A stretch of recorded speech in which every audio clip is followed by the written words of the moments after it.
Installez-vous confortablement sur le tapis de lecture. Vous écoutez Les Faiseurs de Miracles de Gérard Majax. Chapitre 2. Catherine de Médicis et le décapité parlant.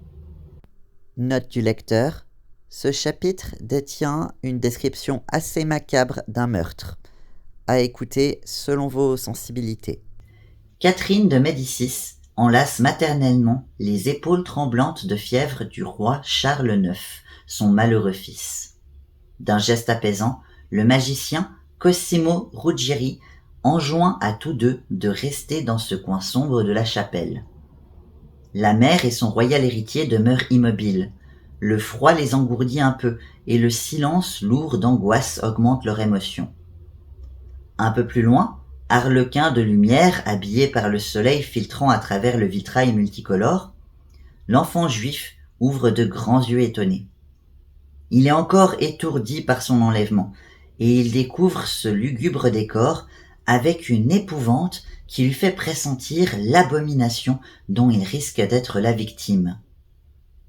Si les rayons solaires ne l'entouraient, on découvrirait son surplis d'un blanc immaculé et l'extrême pâleur de son visage. L'autel a été aménagé pour la circonstance. Une nappe noire recouvre la table sainte. 4 flambeaux, posés aux 4 angles, encadrent devant le tabernacle le sceau de Salomon. Juste au milieu, un calice de métal noir est rempli de sang coagulé. Sur le liquide visqueux et sombre repose une hostie blanche. Une autre hostie, noire celle-là, est posée sur un plateau d'argent. Enfin, une superbe fiole de cristal contient un liquide de couleur rubis. Tout en murmurant des paroles magiques, Ruggieri trace à la craie 3 cercles sur le sol, puis il saisit un poignard au manche en forme de croix qu'il portait jusque-là dans sa ceinture et le plante violemment sur l'autel en poussant un cri. « Eram !» La diabolique anagramme du saint nom de la Vierge. Toutes les bougies s'éteignent brusquement, comme soufflées par une puissance obscure. Seul brille sur l'autel le liquide fluorescent dans sa fiole de cristal. L'enfant est pétrifié de terreur. Même Catherine de Médicis se met à trembler. Le roi, depuis longtemps brisé par sa phtisie, gémit doucement et semble indifférent au spectacle qui s'offre à ses yeux. Alors, tout de noir vêtu, l'officiant fait son entrée. C'est un moine jacobin défroqué. Il empoigne la croix fichée dans le bois de l'autel, la jette à terre, la renverse et la piétine en marmonnant des imprécations impies. Maintenant, il s'empare de l'enfant. À la seule lueur de la fiole, on peut distinguer la faible résistance du gamin, anesthésié par une peur panique. Le prêtre l'oblige par la force à avaler l'hostie et le bâillonne de sa main pour l'empêcher de rejeter la divine substance. C'est le moyen diabolique de forcer la chair vivante du Sauveur à participer au supplice. Ainsi le Christ souffre physiquement dans le corps du petit martyr. L'enfant se débat désespérément et inutilement. À cet instant précis, Ruggieri ouvre une lourde malle en osier. Le prêtre y pousse prestement l'enfant et referme le couvercle, lui coinçant la tête à l'extérieur. Tout le monde est hypnotisé par ce jeune garçon presque étranglé par le couvercle sur lequel le jacobin appuie de toutes ses forces. Le gamin jette des yeux effarés et respire avec peine, faisant résonner sous les voûtes de pierre d'insoutenables halètements. Ruggieri saisit le poignard et d'un geste rapide et précis le plante dans la gorge du jouvenceau. Un flot de sang jaillit, éclaboussant la nappe de l'autel et la croix renversée sur les marches. Aidé du prêtre, le mage saisit la tête, la tranche brusquement, et la saisissant par les cheveux, la brandit toute ruisselante, afin que chacun puisse la voir. Il se dirige rapidement vers l'autel et la dépose sur l'hostie noire du plateau. Puis, la chasuble, maculée et les mains écarlates, il lance une solennelle invocation à Satan, lui ordonnant de répondre par l'entremise de la tête coupée aux questions du roi. Il se tourne vers Charles IX et ajoute « Parle et adore Satan ». qu'il t'exauce. Charles, soudain terrifié par cette macabre cérémonie, reste muet. Sa fièvre le terrasse, et il ne sait que penser du diabolique spectacle qu'on vient de lui imposer. Mais tout à coup, ses yeux s'écarquillent. Non, il ne délire pas. La tête décapitée a bougé. Les yeux s'ouvrent et se referment, les lèvres s'écartent doucement, laissant couler un filet de sang. Elles frémissent et lentement prononcent quelques mots. D'abord, on ne comprend pas. Les paroles se perdent dans un gargouillement dérisoire, puis l'on distingue ces paroles. Le trépas vient te guérir. Catherine sauvera la France. Autant surpris qu'effaré par ce spectacle surnaturel et répugnant, Charles surmonte son état léthargique et hurle, dans le silence de la chapelle. « Ôtez-moi cette tête! Ôtez-moi cette tête !» Ruggieri et Catherine soutiennent le roi et quittent au plus vite le donjon du château de Vincennes. En ce 25 mai 1574, ils s'empressent de ramener Charles au Louvre, entraînant dans la forteresse des bords de la Seine par un passage secret qui dissimule au bord de tous l'étrange expédition du souverain moribond. Charles IX passe encore 5 jours à agoniser dans son lit, veillé par sa nourrice.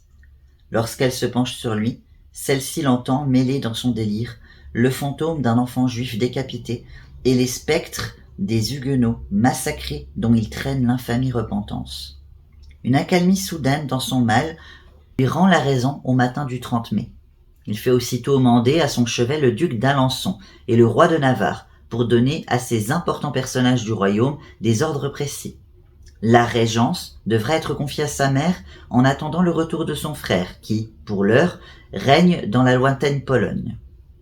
A-t-il vraiment conscience d'obéir aux ordres de la tête coupée ? Enfin, soulagé et épuisé, il réclame un prêtre. Après s'être confessé, sauvé des affres de l'enfer, il attend la mort. Elle s'annonce par d'atroces douleurs qui lui vrillent la poitrine, et vers 4 heures de l'après-midi, le trépas vient le délivrer de ses souffrances et de ses remords. Bientôt, Catherine de Médicis retrouve la pleine puissance de la régence. L'expérience démoniaque tentée dans la tour du diable du château de Vincennes a porté ses fruits. Ruggieri, le magicien préféré de l'ambitieuse Catherine, avait depuis longtemps imaginé ce spectacle effroyable, mais le réservait à une circonstance où il s'avérait nécessaire de frapper puissamment les esprits. Encore était-il nécessaire de mettre au point le trucage et surtout de trouver les acteurs de ce drame. Pour le prêtre, Ruggieri n'était point embarrassé. C'était l'occasion rêvée de vérifier la reconnaissance d'un jacobin traditionnaliste interdit par le pape à qui il n'avait naguère sauvé la vie en le prévenant à temps d'une expédition de la garde royale bien décidée à mettre au pas les prêtres récalcitrants. Pour l'enfant, en revanche, cela s'annonçait plus difficile. Il se résolut à organiser un enlèvement dans les rues de Paris et à contraindre son petit prisonnier à jouer la scène infernale. En se promenant rue de la Vendière, Ruggieri avait remarqué la boutique d'un marchand où jouait un enfant qui paraissait sain et éveillé. Le mage l'observa de si près que la mère, méfiante, invectiva rudement ce passant inconnu et lui demanda de s'en aller. Le père leva les épaules en marmonnant. Il s'étonnait seulement de voir sa femme renvoyer un éventuel client. Ruggieri ne dit mot et s'éloigna. Un peu plus loin, il parla à 2 soldats qui manifestement l'attendaient. Il leur donna ses ordres et regagna discrètement le Louvre. Dès que l'enfant sortit de la boutique pour rejoindre ses camarades dans la ruelle, les sbires s'emparèrent de lui et le jetèrent dans un fourgon qui détala au grand galop en direction de Vincennes. Ruggieri allait bientôt l'y rejoindre pour débuter les répétitions. Comme pour un spectacle de magie, on avait fait fabriquer quelques accessoires truqués qui permettaient à la chapelle du donjon de devenir un véritable décor de théâtre. Il fallait encore convaincre le jeune Isaac de jouer le jeu et d'obéir. On y parvint à force de promesses rassurantes. En bon observateur, Ruggieri ne s'était pas trompé sur les qualités et l'intelligence de l'enfant. Le subterfuge nécessitait une exécution parfaite. Au moment où l'enfant était placé dans la malle en osier et faisait mine de résister, après avoir roulé les yeux et haleté tant qu'il le pouvait, Ruggieri lui enfonçait la tête au fond de la malle pour la ressortir aussitôt. Mais il s'agissait alors d'une réplique en cire, dont le cou contenait un petit réservoir de sang. Ruggieri faisait alors mine de trancher la tête, la brandissait fièrement vers le roi et la reine-mère, mais quelques secondes seulement, et la portait immédiatement vers l'autel, tournant le dos à l'assistance, son corps faisant écran et dissimulait cette tête prétendument décapitée. Pendant ce mouvement, le prêtre poussait la malle derrière l'autel et ouvrait le couvercle. L'enfant sortait rapidement et venait se placer sous la table, caché par la nappe noire. Ruggieri dégagea un trou aménagé dans le plateau et y jetait la fausse tête. L'enfant l'attrapait par en dessous et se barbouillait le visage du sang qui en coulait encore. Ensuite, il sortait sa propre tête par l'orifice secret et Ruggieri rapprochait du cou de l'enfant quelques dentelles pour absorber les résidus de sang et surtout pour dissimuler entièrement les bords du trou. Le reste n'était qu'un peu de comédie lugubre. Lorsque le roi et la reine furent repartis vers Paris en compagnie de Ruggieri, le prêtre maudit n'hésita pas une seconde à trancher bien réellement la gorge de l'enfant. Le plus absolu secret devait régner sur les mystères de cette cérémonie. Pendant ce temps, les parents du petit Isaac couraient de porte en porte, alarmaient les voisins, frappaient aux boutiques. Leur angoisse croissait à chaque pas. Les cris et les sanglots se mêlaient au tumulte du peuple, vivement rassemblé hors de ses massures. L'enfant avait bien disparu, devenu sans doute la proie d'un de ces forbans que les troubles du temps multipliaient dans la ville. Mais l'intuition de la mère lui désignait comme coupable du forfait l'homme en noir qui était venu rôder autour de l'échoppe. Elle voulut aller supplier Madame Catherine, la prier de faire chercher son enfant, ne pouvant évidemment imaginer qu'elle fût justement à l'origine du drame. Mais comment une pauvre juive aurait-elle pu être reçue par la mère du roi ? Elle dut se contenter de pleurer son fils disparu. Pour Catherine de Médicis, la cérémonie secrète de la Tour du Diable n'était que la conséquence logique et inévitable de sa passion et de sa foi pour les puissances occultes. Depuis son plus jeune âge, elle a recherché l'aide des sorciers et des devins en tout genre. Parfois, l'avenir lui a été annoncé avec une précision terrifiante. Le célèbre Nostradamus lui a prédit en 1555 la mort du roi Henri II, en précisant qu'il aurait un œil crevé au cours d'un duel. L'événement s'est produit dans tous ses détails 4 ans plus tard. Son mage favori reste pourtant Ruggieri. Celui-ci n'hésite pas à recourir à de grandes mises en scène, faisant parfois intervenir toute une troupe de complices. C'est ainsi qu'en 1560, au château de Chaumont, il a évoqué, dans un miroir d'acier, le destin des Valois et l'avenir de la France. Ce prodige a demandé 5 semaines de préparation. Ruggieri demeurait confiné dans son cabinet alchimique, dont personne, pas même Catherine, n'était autorisé à franchir le seuil.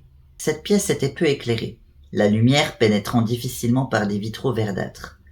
3 larges tables étaient garnies de bocaux et de flacons nécessaires aux combinaisons du grand œuvre.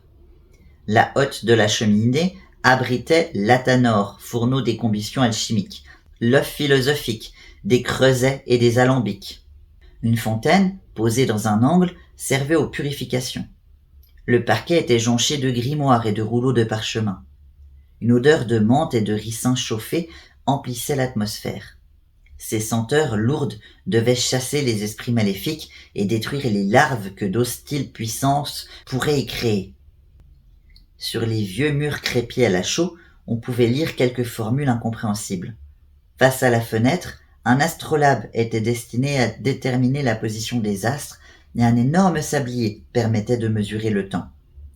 Ruggieri vérifia une dernière fois le fonctionnement de son fameux miroir d'acier et fit jouer l'ingénieux trucage dont l'avait doté un serrurier fort habile. La partie centrale s'ouvrait à la manière d'un store, dégageant une fenêtre rectangulaire. Rassuré de voir que tout était parfaitement prêt, le magicien s'avança vers la cheminée et frappa 3 coups sur le mur la surplombant.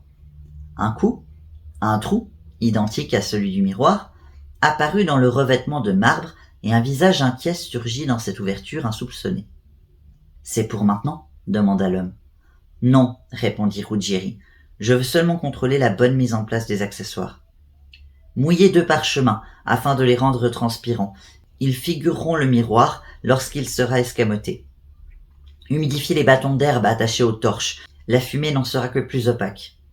Faites un essai du tuyau acoustique aboutissant à la cheminée. » Derrière la paroi, le comparse s'exécuta. On entendit une plainte dans le tuyau, Elle raisonna, s'enfla. « Bien, reprit Ruggieri. Vérifiez le costume des comédiens. Au prix où je les paye, ce doit être le rôle de leur vie. Tenez-vous prêts, tous. Je vais chercher madame. Refermez soigneusement ce trou. » Ruggieri parcourut calmement la galerie menant à l'oratoire où Catherine attendait, prosternée devant l'autel. Il ouvrit doucement la porte et annonça. « C'est le moment, madame. Les cieux nous sont favorables. Venez. » Elle le suivit très émue. Parvenu dans l'antre alchimique, Ruggieri lui désigna un coussin posé à terre, à genoux. Dans ce réduit, il n'y avait plus ni reine ni serviteur, mais seulement un officiant et une humble requérante. Catherine s'agenouilla. Dans les demi-ténèbres, elle guetta avec appréhension les moindres gestes de Ruggieri. Le maître s'empara d'une plume qu'il trempa dans un verre rempli d'un liquide couleur sang. Sur la plaque d'acier du miroir, il traça en caractères hébraïques les 4 appellations magiques. Jéhovah, Mitraton, Elohim, Adonai. Il plaça ensuite le miroir sur le manteau de la cheminée, contre le mur. Il lança quelques pincées de safran dans le foyer, la flamme crépita en dégageant une forte odeur épicée. Ruggieri saisit alors une croix de bois et en dirigea la pointe vers le feu. Elle rougeoya, commença à se consumer, mais déjà le mage la retirait et cette extrémité noircie traçait sur le sol un double cercle. Il créa ainsi un champ magnétique et y déposait les indispensables adjuvants à son incantation. Un crâne humain, un tibia, une lampe à la flamme pâle et un chat bien vivant, mais endormi par on ne sait quel sortilège ou substance inconnue. Filtre puissant, car il conservait dans son sommeil les pattes raidies et le poil hérissé. Ruggieri lança vers le ciel de longues prières. Rien ne se produisait. Le mage chantait toujours quand, soudain, le miroir se mit à dégager une épaisse fumée.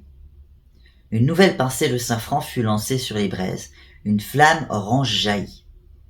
Maintenant, les inscriptions tracées sur le miroir avaient disparu. La surface d'acier poli était plus claire et très brillante. Catherine écarquillait les yeux pour ne rien perdre de cette transformation alchimique. Elle voulut s'approcher, mais Ruggieri lui fit signe de ne pas bouger. Le centre du miroir devint vaporeux et l'on commença à distinguer un étrange spectacle à travers la fumée. Catherine reconnut d'abord ses propres enfants. François II, le roi lui-même, fit un tour et disparut. Charles le suivit aussitôt. Il tourna 14 fois, puis il sembla repousser un invisible fantôme de ses bras tendus, le visage déformé dans une expression d'horreur. Catherine se tourna vers le mage comme pour implorer une explication. Il lui signifia que chaque tour représentait une année de règne. Charles disparut. La reine reconnut ensuite son préféré, Anjou. Mais les années semblaient avoir passé comme un enchantement, car il était devenu homme. Dans un costume très chamarré, couvert de bijoux, il sautillait et effectua ainsi 15 tours. Il s'arrêta ensuite et sembla contempler une forme invisible gisant au sol. Son index était pointé vers l'inexistant, laissant briller un anneau surmonté d'un énorme rubis. Une plainte alors s'éleva, se transformant en râle sinistre. La fumée en même temps devint plus dense et tout s'évanouit. Malgré ces sinistres présages, Catherine de Médicis ne put réprimer un soupir de satisfaction. Dieu merci, la dynastie des Valois n'était pas encore près de s'éteindre. Elle envisagea alors l'avenir plus sereinement. Elle pensa à une trêve entre protestants et catholiques, permettant enfin de stopper des luttes stériles. Mais elle fut tirée de ses rêveries par le miroir qui se mit à vibrer à nouveau. Un homme apparut dans la fumée. Catherine, tout d'abord, ne le reconnut pas. En l'observant plus attentivement, toutefois, elle remarqua son corps ramassé et robuste, protégé par une cuirasse ceinte d'une écharpe de soie blanche. Son œil vif, sa lèvre gouailleuse, son nez en bec d'aigle, tous ces détails pouvaient correspondre à Henri de Bourbon, ce turbulent huguenot. Avec cette apparition, l'anathème écarté un instant de la couronne pesait à nouveau sur la France, et le destin du royaume semblait s'allier à celui de cette branche exécrée. Et il tournoya joyeusement 21 fois. Catherine ferma les yeux, incapable de contempler plus lentement l'odieux spectacle. Ruggieri fit quelques gestes apaisants et invita la dame à reprendre ses esprits. Elle constata alors que le miroir avait repris sa consistance primitive. Les inscriptions hébraïques avaient réapparu. Et puis le chat se réveilla et miaula si bizarrement que Catherine de Médicis en tressaillit. Le miroir de Chaumont n'avait pas menti. Ruggieri, ce jour-là, ne fit qu'illustrer et compléter les prophéties de son ami Nostradamus. François II devait mourir quelques semaines plus tard, le 4 décembre 1560. Charles IX serait roi, mais Catherine tiendrait les rênes du royaume. Anjou, son bien-aimé, lui succéderait sous le nom d'Henri III, mais la couronne passerait ensuite aux Bourbons tant haïs, et l'on verrait Henri IV monter sur le trône. Quand le miroir redevint silencieux, Ruggieri, la voix caverneuse et le geste ample, les yeux fixés vers le ciel, fit une ultime prophétie. « Méfiez-vous de Saint-Germain, il sera votre mort. » Catherine de Médicis n'oublia jamais ni le miroir magique, ni la prédiction. Elle poursuivit sa vie aventureuse, mais fuit le Louvre pour ne pas approcher la paroisse de Saint-Germain l'Auxerrois. De même, elle déserta le château de Saint-Germain près de Paris. Parvenue à la vieillesse, elle se crut préservée de la menace que ces mots contenaient pour sa vie. Elle estimait avoir réussi à faire mentir l'ultime prophétie de l'astrologue en évitant soigneusement les lieux portant le nom redouté. En 1589, très malade, elle jugea cependant prudent de se préparer à une fin chrétienne. Dans son château de Blois, elle demanda qu'on fît venir son confesseur habituel. Hélas, on ne le trouva pas, et l'on envoya auprès d'elle le premier prêtre que l'on croisa dans les couloirs. Après l'avoir entendu, celui-ci lui donna l'absolution. Alors, elle demanda qui il était. « Je suis l'abbé de Chablis. »« Mais votre nom ?»« Julien de Saint-Germain. » Catherine poussa un long soupir et très tranquillement murmura « Alors je suis perdue. » Quelques heures plus tard, elle rendait son dernier soupir. Les prédictions de son mage l'avaient poursuivie jusque dans ses derniers instants. Ruggieri, lui, exerça encore de longues années son métier d'astrologue et d'envoûteur, usant des protections d'Henri II puis du maréchal Concini. Tombé plus tard en défaveur pour s'être compromis dans un complot contre Henri III, il fut condamné aux galères puis gracié. Il abandonna alors son rôle de mage inquiétant pour n'être plus qu'un bon vieillard faiseur d'almanach et diseur de bonne aventure sous le nom de Jean Kerberus. Juste avant sa mort, il repoussa le prêtre venu lui apporter les derniers sacrements et refusa de se confesser. Par une terrible nuit de 1615, les voisins l'entendirent pousser d'horribles cris et au matin, on le retrouva sans vie. On raconta qu'il avait été étranglé par le diable.